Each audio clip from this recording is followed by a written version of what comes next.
Hey folks, Brian Cooley with another one of your emails about high-tech cars and modern driving. This one comes in from Jack G in Florida, who's, I imagine, white as a sheet as he writes this, because he thinks his car's adaptive cruise control is trying to kill him. He says, I drive a 2015 Audi S8, nice car, and I love the car in every manner except for the collision mitigation braking system / adaptive cruise control in it, he says, has no guaranteed reliability.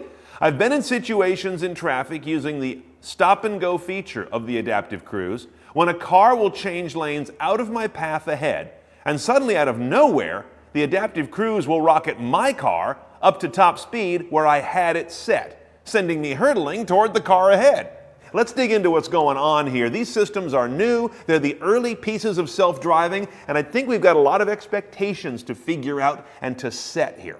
Audi speaks about this in the official owner's manual and frankly speaks about it in two ways. On page 92, it describes adaptive cruise control as being able to help make driving more comfortable and in stop and go traffic. It says right there.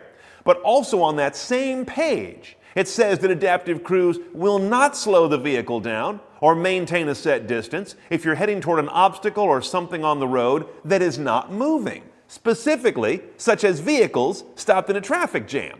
Well, I think the fastest way to discover those limitations of any adaptive cruise control is first and foremost getting into stop and go traffic and leaving it at highway speed that you were in before. I think you have to modulate those settings. You got to drop that set speed down rationally when you're in stop and go to, I don't know, something in the 20s or 30 mile per hour range, just a ballpark.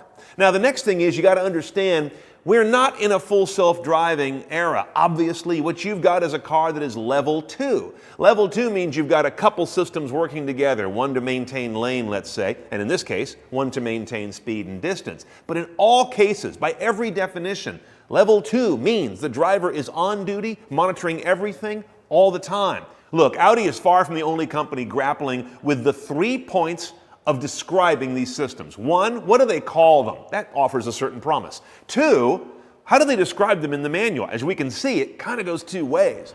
And 3, how does the system express itself in its operation? What does it tell you by its operation that you should expect? This has been a problem for Tesla, it's been a problem for Mercedes. I think every car maker out there requires that you be safe and conservative in using these new systems for the time being. Glad you're okay.